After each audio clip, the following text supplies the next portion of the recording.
Hello students, मैं doctor Manish Kalra, assistant professor physics, government college Bhilai 3। आज मैं आपके सामने BSc part 3 paper first unit first में रिलेटिविस्टिक मोमेंटम और एनर्जी रिलेशन, जो स्पेशल थ्योरी ऑफ रिलेटिविटी का बहुत महत्वपूर्ण संबंध है, को डिड्यूस करूंगा और उस पर चर्चा करूंगा। चलिए शुरू करते हैं। आपेक्षिक संवेग ऊर्जा संबंध। आपेक्षिक संवेग जो है, ये पूरा कॉन्सेप्ट जब पार्टिकल की स्पीड लाइट की स्पीड के ऑर्डर की होती है उस पर आधारित है। रेस्ट ऑर्डिनरी स्पीड में पार्टिकल का मास और रेस्ट मास एक ही रहता है और हम फ्रीक्वेंटली लिखते हैं मोमेंटम बराबर मास इनटू वेलोसिटी। यहाँ v बहुत छोटा है तो m0 और m समान होते हैं, में कोई अंतर नहीं है, बहुत नेग्लिजिबल चेंज है और वो नगण्य है। और रिलेटिविस्टिक मोमेंटम तब हम पार्टिकल का कंसीडर करते हैं तब जब पार्टिकल प्रकाश के समकक्ष वेग से गति कर रहा हो। तो हमारा रिलेटिविस्टिक मोमेंटम p बराबर हम कह सकते हैं p बराबर mv, जहां m जो है वो m0 over √1 minus v square over c square के बराबर होता है। तो हम शुरू करते हैं। किसी गतिमान वस्तु की कुल ऊर्जा हम लिख सकते हैं E बराबर rest mass energy plus kinetic energy, और टोटल एनर्जी जो होती है उसकी वो mc स्क्वायर के बराबर होती है। m उसका रिलेटिविस्टिक मास है। तो E बराबर हमको मिला m0 c square over √1 minus v square over c square. ये m की जगह हमने m0 की value m0 over √1 minus v square over c square दिया। अब रिलेटिविस्टिक मोमेंटम को इनकॉर्पोरेट किया, p बराबर mv, यहां से v बराबर p ओवर m यहां पर सब्स्टिट्यूट कर दिया, v की जगह p ओवर m। तो हमारे पास हो जाएगा p square over m square c square, p square over m square c square, m0 c square. इसको थोड़ा सा सॉल्व करते हैं। mc ये m स्क्वायर c स्क्वायर हमारा किसके बराबर है? हमारा अगर c स्क्वायर से नीचे ऊपर से मल्टीप्लाई कर दें तो m स्क्वायर c4, ये m स्क्वायर c4 जो है वो हमारा e स्क्वायर के बराबर हो जाएगा। तो और इस इक्वेशन को हमने दोनों तरफ वर्क कर दिया। e स्क्वायर बराबर m0 square c4 over 1 minus p square c square over e square. Left hand side में ले गए, e square 1 minus p square c square v square is equal to m0 square c4। थोड़ा सा और सरल करते हैं, e square minus p square c square open कर दिया बराबर m0 स्क्वायर c4। तो e स्क्वायर बराबर हो गया p square c square plus m0 square c4, या e बराबर हम under root p square c square plus m0 square c4 लिख सकते हैं। तो ये रिलेशन जो है एक रिलेटिविस्टिक वेलोसिटी से मूव करने वाले कण की कुल ऊर्जा, रिलेटिविस्टिक मोमेंटम के बीच में और रेस्ट मास एनर्जी के बीच में एक संबंध है। ये विराम द्रव्यमान m0 की वस्तु की आपेक्षिकीय ऊर्जा तथा आपेक्षिकीय संवेग में संबंध है। इसी संबंध को थोड़ा सा हम रीओरिएंट करते हैं। हमारे पास है e स्क्वायर बराबर p square c square plus m0 square c4। p square c square को हम लेफ्ट साइड में लेके जा रहे हैं, e square minus p square c square बराबर m0 स्क्वायर c4।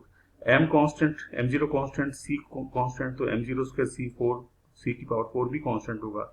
तो हम कह सकते हैं कि e square minus p square c square quantity जो है वो एक नियतांक है, और आपेक्षिकता के सिद्धांत के अनुसार हम कह सकते हैं लोरेंज रूपांतरण के अंतर्गत e square minus p square जो है वो इनवेरिएंट रहती है। ये क्वांटिटी अचर है, इनवेरिएंट है, निश्चर है। अब हम एक और इंपॉर्टेंट टॉपिक डिस्कस करते हैं, शून्य विराम द्रव्यमान, rest mass, zero rest mass. कुछ कण होते हैं जिनका रेस्ट मास जीरो होता है, तो हमारा जो रेस्ट मास जीरो वाले पार्टिकल की एनर्जी मोमेंटम में क्या रिलेशन है वो हम अभी जो स्थापित हमने किया है रिलेशन, e स्क्वायर बराबर p square c square plus m0 square c4, इस रिलेशन से हम कैलकुलेट करते हैं, थोड़ा चेक करते हैं। हमने कहा कि यदि जीरो विराम द्रव्यमान, किसी कोई कण ऐसा है जिसका विराम द्रव्यमान जीरो है, तो हमने m0 बराबर रेस्ट मास हमने जीरो ले लिया। यहाँ पर रेस्ट मास जीरो लिया तो खत्म हो गया। e स्क्वायर बराबर p स्क्वायर c स्क्वायर, या e बराबर pc, c को नीचे ले आया, e by c is equal to p, p की जगह हमने लिख दिया mv, ये रिलेटिविस्टिक मोमेंटम है। e ओवर c और m की जगह हमने कर दिया e ओवर c स्क्वायर, चूंकि e बराबर होता है mc स्क्वायर, तो e ओवर c कट गया, c हमारा इधर आ गया। यानी ये तभी संभव है ये तभी संभव है जब हमारा v जो है वो c के बराबर हो। अगर किसी पार्टिकल का रेस्ट मास 0 है तो वो पार्टिकल निश्चित रूप से प्रकाश के वेग से गति करेगा। अतः यदि किसी कण का विराम द्रव्यमान 0 है तब वह कण प्रकाश के वेग से गति करता है। फोटोन ऐसे कण का उदाहरण है जिसका विराम द्रव्यमान 0 होता है। यह प्रकाश के वेग से गति करता है। अतः फोटोन के लिए जिसकी ऊर्जा E तथा समतुल्य द्रव्यमान m है, अब पार्टिकल जो है वो फोटोन जो है वो किसी समय उसकी ऊर्जा E है, तो वो ऊर्जा E जो है mc² है, तो उसका जो समतुल्य द्रव्यमान है वो ऊर्जा E ओवर c² के समतुल्य लिया जा सकता है।